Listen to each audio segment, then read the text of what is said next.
Episode 313. UFO Busted Radio News Report. Just for you today on a Sunday, December the 8th. A lot of times things go wrong right before the podcast. Like just now, I had to reboot twice. And that's really going easy. There's been times where I've deleted all of my show notes after starting the podcast. How embarrassing that is. But that's not happening today. No, we are not going to be erasing anything. Actually, it is acting a little funky right now, this platform. It's, I don't know. It's having issues, like it's stuttering, kind of. Wouldn't that be a great podcast if that's what I did? I stuttered. Fuck, that would make it for a long episode. I could definitely fill out 2 fucking hours. I was stuttering the whole fucking time. We'll have to try that one time, just for fuck's sake. Just try it. Today's episode has to do with space. We're going to China, and then we're going to talk about one of our favorite people in all the world, Pareidolia Pete. Pareidolia Pete strikes again. My issue with Pareidolia Pete is not that he sees things, it's the fact that publications like the Express UK and a lot of other places, which apparently are supposed to be a bit more mainstream, tend to pick up Pareidolia Pete and all his madness. And all the other folks who want to report things honestly, though they might say a few curse words here and there. Really? What did they get? It's things like seeing Pareidolia Pete being promoted, I guess, to the masses. It makes me want to retire. Feel like I need to retire just because of Pareidolia Pete. Another one bites the dust. I would play that song right now, but that would cause me some copyright issues.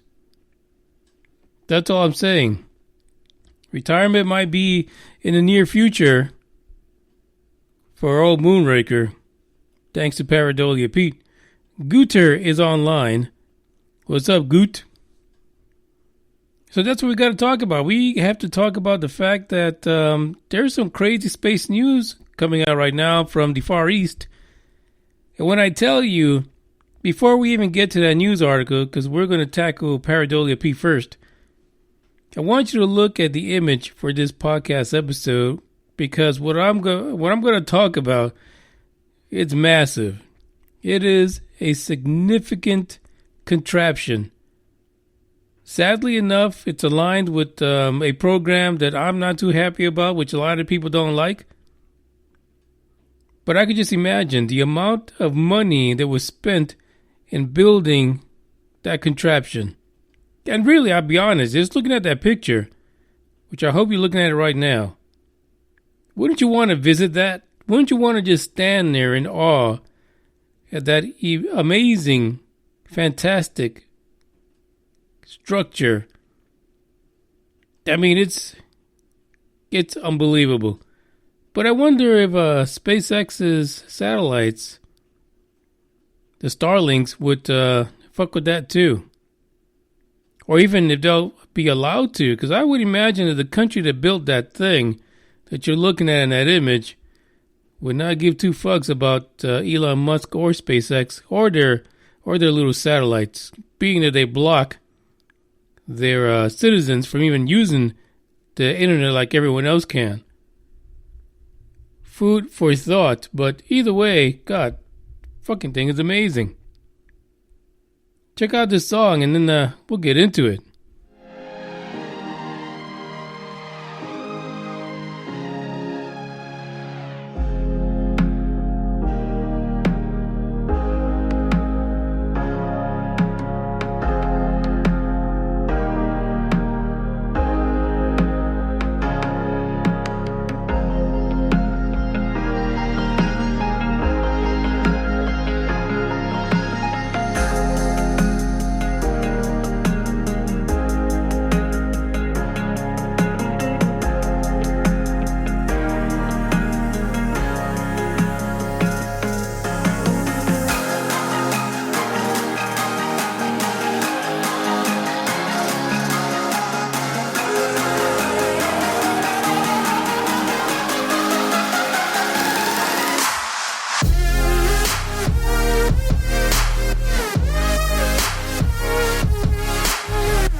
Man, the music that is played on UFO Buster Radio, it really is created by a significant group of independent creators, musicians who are aligned with Epidemic Records.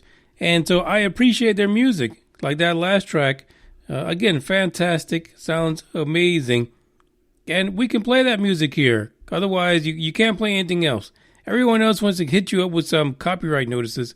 But these guys have allowed their talent to be used by small podcasts like myself. And I appreciate it because we found some really crazy ass entertaining music. And then we found some music that's a little exotic, if you will. But this first article we're going to talk about because it drove me to extinction almost. And it might still get me there. It might get me to the point where I'm like, what's it all about? The article title is Space Shuttle Photo Sparks Claims of NASA Alien Conspiracy, 100% Proof. Now, I gotta tell you, I've been doing a podcast long enough and reading articles from the Express UK to know when it's something like this, really like this stands out like a sore thumb, there's only one person they can be referring to. Sadly enough. And I think the Express UK, you need to find somebody else to be your Pareidolia P poster boy. It's time to give this guy up. UFO watcher Scott Waring, they left out the C because they ran out of room, has found 100% proof of an alien craft orbiting Earth in a photograph shot from NASA's Discovery Space Shuttle, according to Pareidolia Pete. Initially, I had the photo that he was referring to, and then I was like, nah, it's not really worth it. Because the photo that the Express UK used was photoshopped. They basically took the photo that Pareidolia Pete was referring to from a website that had, of course, it was NASA's website, basically, from that particular mission, STS-039, and then they superimposed on top of it the space shuttle. When you look at the image, it looks like, oh, really? This is the image that he decided that he found something on? But unless you actually go into the article, get at least 3/4 of the way through, and actually click on the link that takes you to NASA's basically repository, more like suppository, of photos regarding the space shuttle missions, you would not get the hint that he's actually referring to an actual photo. But what he says is freaking hilarious. According to the article, the self-proclaimed alien life expert, who ain't seen not a goddamn alien, but he's an expert, decided that on his database, etdatabase.com, he wanted to speculate about some strange-shaped anomaly that he came across on this photo. Let's just stop there for a second. Who in the flying fuck goes into NASA photos of empty-ass space and finds UFOs? Pareidolia Pete, that's who.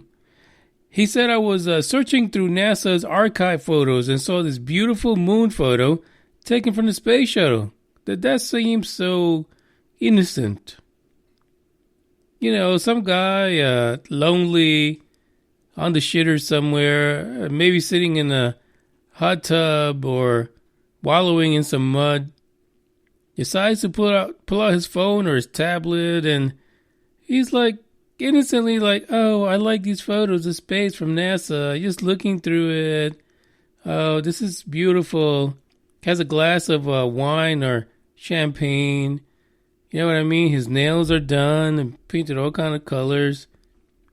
Eyebrows are trimmed. And then he's like, oh, I don't think I would find anything at the time. I just thought it was a beautiful photo. I enlarged it and put it in autofocus and found something amazing. These are actual quotes from Pareidolia Pete. He says, I never ever reported a UFO of this shape. He's the single most ridiculous person I've ever read when it comes to ufology. And he's the gift that keeps on giving. all year around. Pareidolia Pete does not let you down, not one bit. So he accidentally came across this one photo and found a UFO ship that he's never ever recognized, and it's 100% proof of this conspiracy.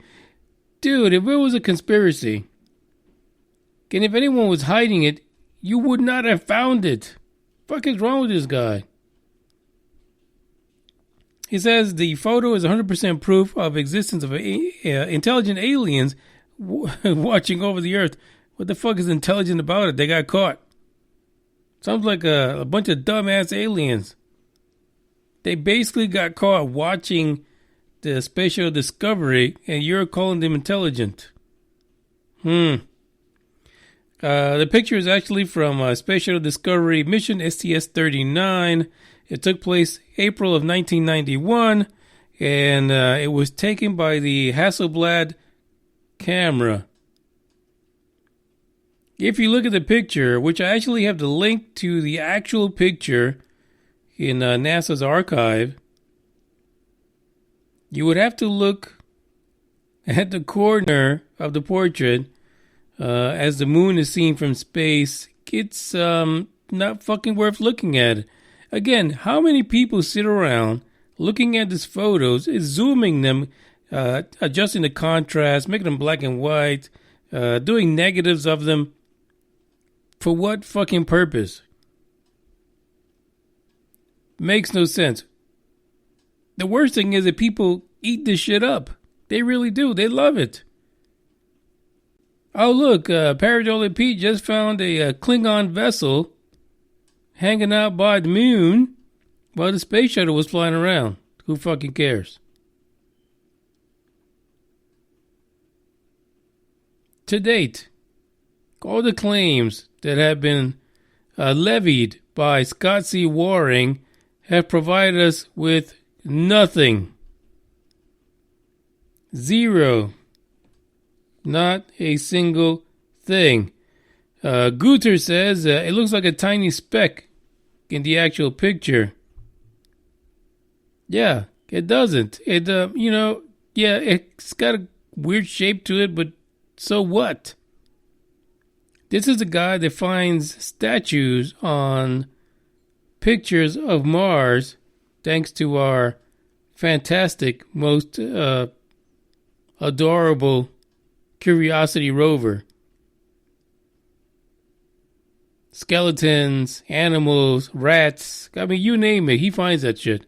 On the moon, full-fledged bases and cities, thanks to Scott C. Waring. Spaceships landed. Around the sun, Scott C. Waring has identified full armadas. Gigantic ships the size of the planet Earth, sucking energy out of the sun. But that's where we are today. That's really where we are. This is the kind of people we need to count on in order to talk about this particular subject.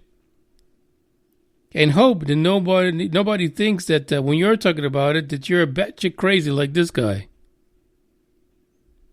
It would be fantastic if one day we can get Scott C. Waring to call in to the podcast and we can chat about his pareidolia. If you know Pareidolia Pete, the number is 972-290-1329. I would love to talk to Pareidolia Pete and find out what his childhood was like. How much meth did his parents do? Fuck, how much of it did they put in his bottle of milk? That's the first story. I mean, after this, I needed some cheering up, right? So I said, fuck it, let's give everyone a bunch of gratuitous Christmas music because it's around the corner. Not everyone celebrates it, but Scott C. Waring made me feel like it's time for retirement. Retirement from ufology, podcasting, all of it. Just go become a recluse. Become someone that's like a living in a cave somewhere, away from all of this news. But thanks to Santa. Oh, by the way, there's something funny about this song. It's about Santa, but apparently Santa's got racks upon racks.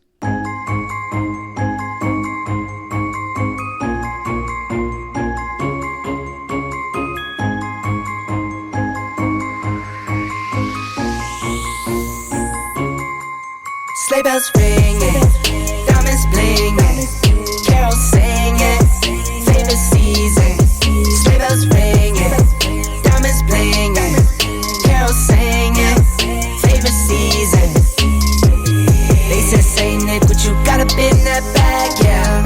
I got racks in my sack or in my bag, yeah. They said, Saint Nick, what you got up in that bag, yeah? I got racks in my sack or in my bag, yeah. Frozen, neck is frozen. Catch me rolling, I'm the chosen. Snow is falling, Elfie's calling. Check my list twice, most of y'all done. Sleigh bells ringing, diamonds blinging, carols singing, favorite season. Sleigh bells ringing, diamonds blinging, carols singing, favorite season. They say, Saint Nick, what you got up in that bag, yeah? I got racks in my sack or in my bag, yeah. They said, Saint Nick, what you got up in that bag, yeah? I got racks in my sack or in my bag, yeah. Dasher, Dancer, Prancer, and Vixen, Comet, Cupid, Donner, and Blitzen. No, I can't forget about the one with the red nose. When I fly high, my sleigh still stay 10 toes. Bring the beat, bring the cheese, put the lights up. 'Tis the season. Need no Grinch types, no Ebenezer. Don't believe this. Y'all need Jesus. Sleigh bells ringing, diamonds blinging, carols singing, favorite season. Sleigh bells ringing, diamonds blinging, carols singing, favorite season. They said, Saint Nick, what you got up in that bag, yeah? I got racks in my sack or in my bag, yeah. They said, Saint Nick, what you got up in that bag, yeah? I got racks in my sack or in my bag, yeah. They said, Saint Nick, what you got up in that bag, yeah? I got racks in my sack or in my bag, yeah. They said, Saint Nick, what you got up in that bag? I got racks in my sack or in my bag. I can't forget everybody about the one with the red nose when I'm flying high. Fuck my life.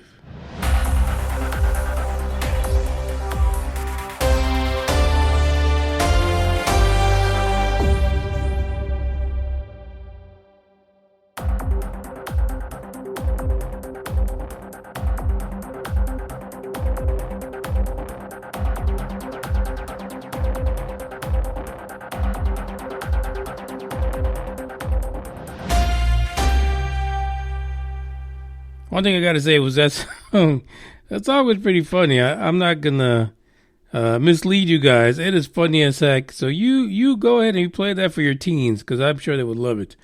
It's fascinating. I didn't know Santa had racks in his sack. But that's the way it goes. That's the modern day Santa Claus. China's huge alien hunting radio telescope is finishing up its testing.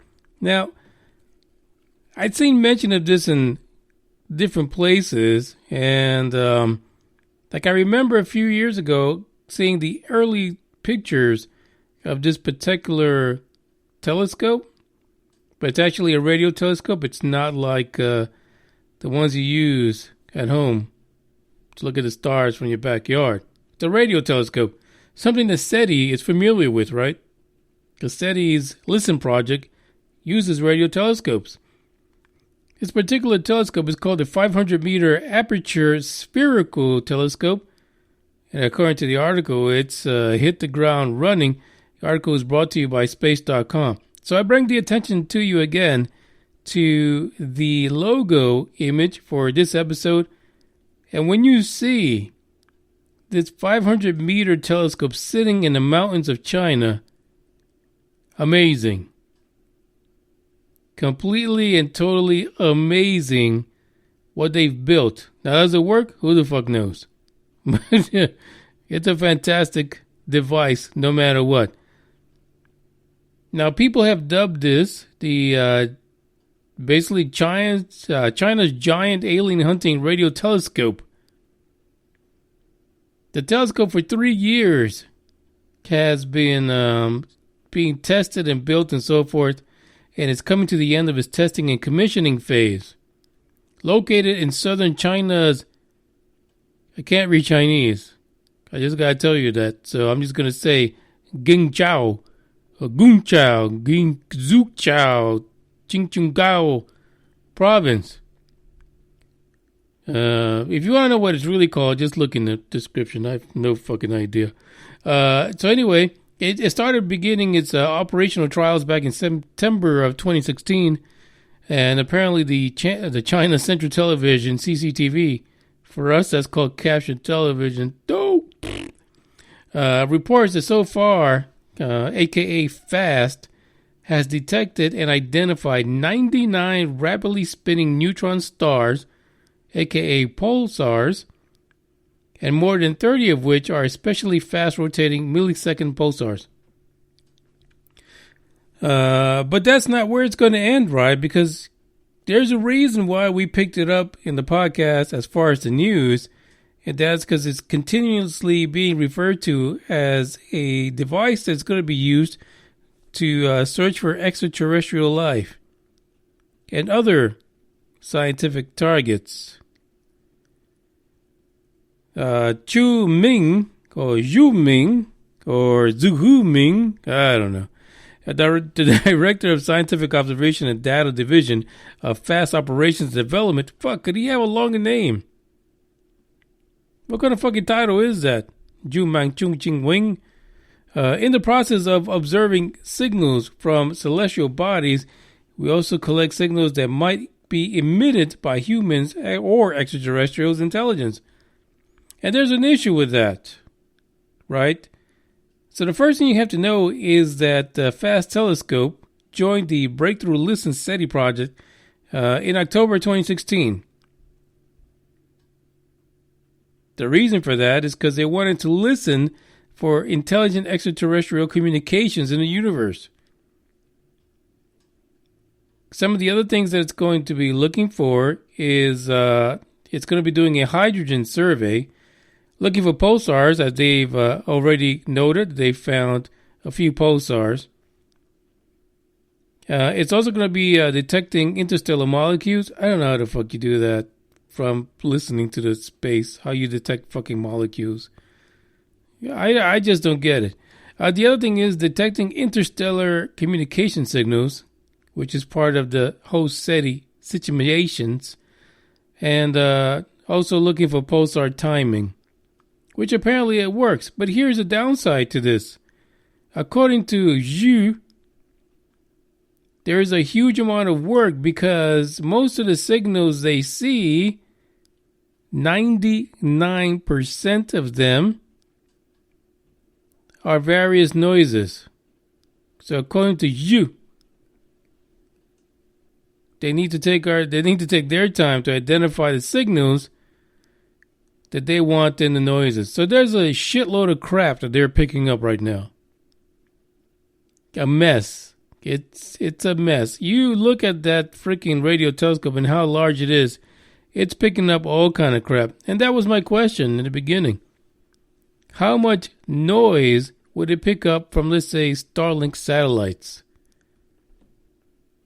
There's no doubt that this is, on the part of China, it's an amazing feat to create such a significant structure in this project to listen to space. But it's like no one's really considering what the fuck everybody else is doing. You know, I thought at times the scientists would cross borders and, kind of support each other in their endeavors. But just like SpaceX recently noted in their recent releases of news, they didn't think that the Starlink would screw around with astronomers, and astronomers didn't think that the Starlink satellites would screw with their research, and guess what? They were both fucking wrong. So 3 years ago, I guess China would not have known to the fact that there would be several thousand Starlink satellites putting off all kind of fucking signals throughout the planet, and that their 500-meter radio telescope may or may not pick up all that noise. So can you even imagine now all the noise they have to filter on top of all the Starlink satellites, which they don't even mention in this article? I'm just saying. Sounds like another issue for you, China. Either way, there's a lot of articles out there regarding this particular radio satellite. And for better or for worse, SETI's Listen Project, I mean, it is one of the best things out there when it comes to picking up stuff. But just like the original SETI program to listen to space, you just pick up a lot of shit, a lot of stuff you do not need. And if this gigantic telescope is picking up 99% garbage, why are you wasting your time? Why are you spending so much money on something that in the last 3 years, you're still today saying that only 1% of it is usable? It's a lot of fucking money to spend on absolutely nothing. The link is in the description. There's more information regarding this particular satellite, radio telescope, should I say, not satellite, and its usefulness. But it seems like a long way before we can count on SETI or China to pick up any useful signals that are going to help us in any way at all.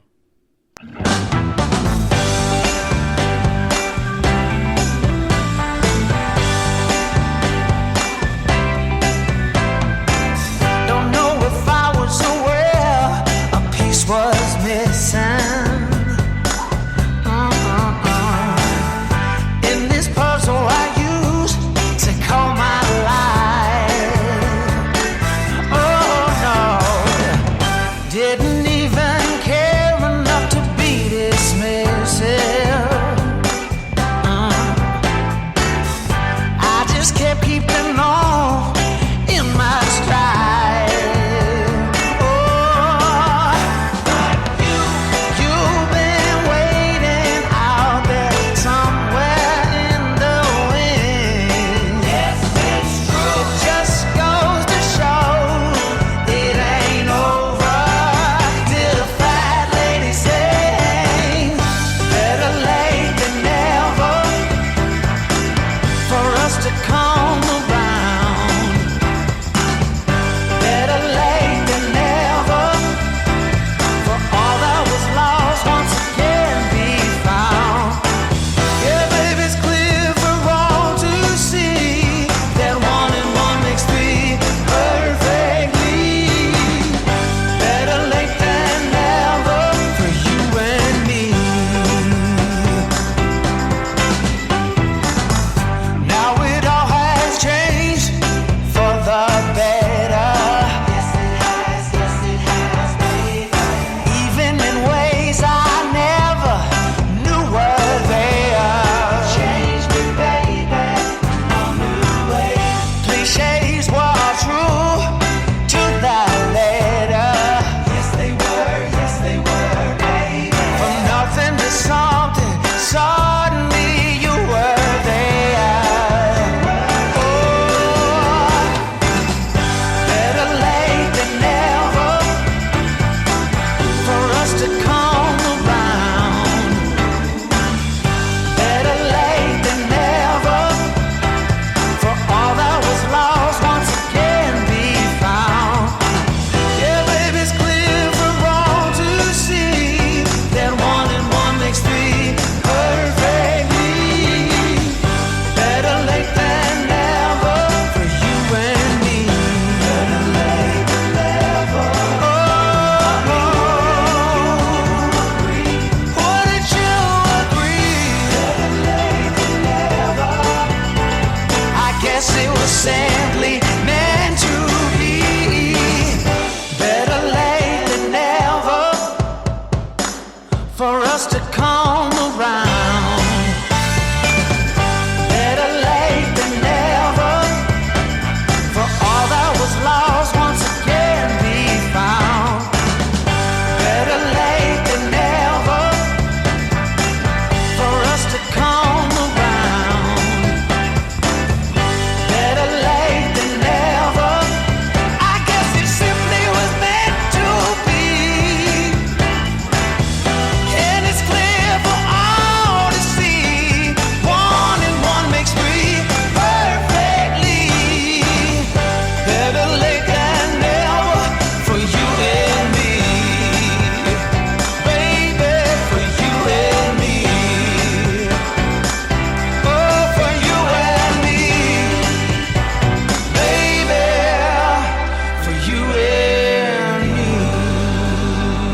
late than never. Better late than never. By the way, I've been getting a lot of text, not text, but more messages on the Dark Horde Twitter and the Dark Horde Facebook pages. And I just want to reiterate, if you're listening to the podcast and you are an author or you create short films regarding the paranormal, or you're a paranormal investigator or even a UFO investigator, because at one time they were all the same shit, you can do hashtag Dark Horde in order for the Dark One, that's the Twitter bot for the Dark Horde, to pick up your creative advertising or work or whatever it is you're doing, you're promoting on Twitter, to pick it up, get a retweet, and show it to the masses that are following the Dark Horde right now, whether it's on Facebook or Twitter. Eventually, next year sometime, between the first and the second quarter, I will be kind of adding an additional podcast regarding the paranormal. Of course, it'll be called the Dark Horde Podcast, but that's what it is. I do have a fascination with the paranormal, things like ghost hunting and things that people experience that cannot be explained. Keep an eye out for that, because, sometimes ufology and the paranormal still go hand in hand on many levels, in many ways. So you can't really separate the two. And you can in some instances, but they're just too connected in some way or fashion. So keep an eye out for that. It'll be coming. And when it shows up, you're going to like it. My thing is, so next year, UFO Buster Radio will be traveling to the Roswell Festival in July. So I'll be there. I'm trying to figure out what I'm going to do. Am I just going to be like the paparazzi and just attack people? Those famous people in ufology, just go after them with a microphone? Or if I'm going to be mellow and just call the scene? Not sure yet. But keep that in mind, especially if you're heading over to Roswell, because I will be there. And in the interim, ghosts and spirits, oh my, they're everywhere. There's stories that have been around for decades, even 100 years or so. Especially in Texas, there's quite a few. So I can just imagine how they would be in any other state or even any other country. This is going to be the place to share them at the Dark Horde Podcast. Because again, it's not going to be about people just sharing things that they want to sell in books, but relaying real stories, real experiences. Hell, I got a few. There isn't a single person I know that does not have some kind of a scary ass story of something that goes bump in the night. It happens. It really does. Oh wait, Gooder says he'll fly out and join the podcast in Roswell. Yeah, if you can make it out, come on over. Join the train. We might be a little delusional in what we're doing, trying to make a change in this topic, but shit, we're going to make a scene. I guarantee you. There's a podcast for today. Listen, you guys who got to go back to work on Monday, you blue-collar folks, good luck, because Monday is my day with the dentist. Ciao.